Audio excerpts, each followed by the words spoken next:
Mark 5. They came to the other side of the sea, to the country of the Gerasenes. And when Jesus had stepped out of the boat, immediately there met him out of the tombs a man with an unclean spirit. He lived among the tombs, and no one could bind him any more, not even with a chain. For he had often been bound with shackles and chains, but he wrenched the chains apart, and he broke the shackles in pieces. No one had the strength to subdue him. Night and day among the tombs and on the mountains he was always crying out and cutting himself with stones. And when he saw Jesus from afar, he ran and fell down before him, and crying out with a loud voice, he said, "What have you to do with me, Jesus, Son of the Most High God? I adjure you by God, do not torment me!" For he was saying to him, "Come out of the man, you unclean spirit." And Jesus asked him, "What is your name?" He replied, "My name is Legion, for we are many." And he begged him earnestly not to send them out of the country. Now a great herd of pigs was feeding there on the hillside, and they begged him, saying, "Send us to the pigs! Let us enter them!" So he gave them permission, and the unclean spirits came out and entered the pigs, and the herd, numbering about 2,000, rushed down the steep bank into the sea and were drowned in the sea. The herdsmen fled and told it in the city and in the country, and people came to see what it was that had happened. And they came to Jesus and saw the demon-possessed man, the one who had had the legion, sitting there, clothed and in his right mind, and they were afraid. And those who had seen it described to them what had happened to the demon-possessed man and to the pigs. And they began to beg Jesus to depart from their region.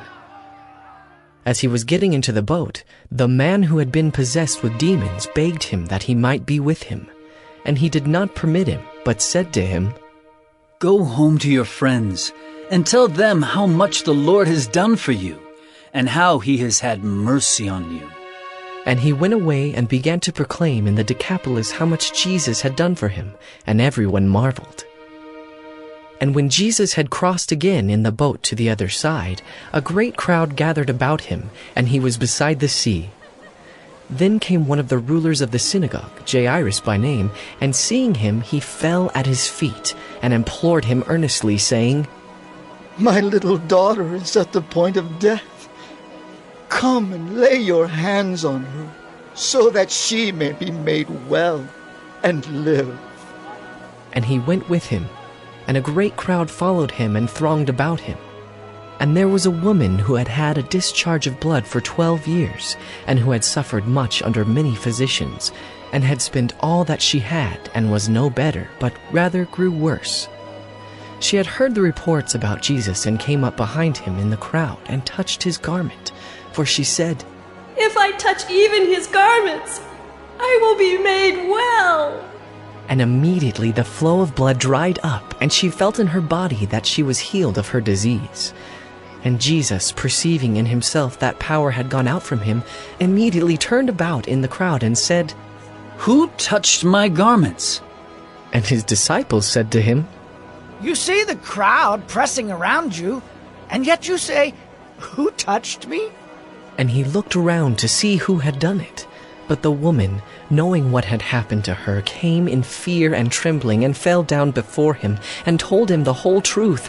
And he said to her, "Daughter, your faith has made you well.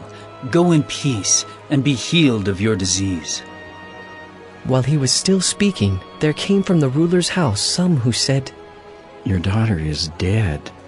Why trouble the teacher any further?" But overhearing what they said, Jesus said to the ruler of the synagogue, "Do not fear, only believe." And he allowed no one to follow him except Peter and James, and John, the brother of James. They came to the house of the ruler of the synagogue, and Jesus saw a commotion, people weeping and wailing loudly. And when he had entered, he said to them, "Why are you making a commotion and weeping? The child is not dead, but sleeping." And they laughed at him. But he put them all outside, and took the child's father and mother and those who were with him, and went in where the child was. Taking her by the hand, he said to her, Talitha Kumi, which means, little girl, I say to you, arise. And immediately the girl got up and began walking, for she was 12 years of age. And they were immediately overcome with amazement. And he strictly charged them that no one should know this, and told them to give her something to eat.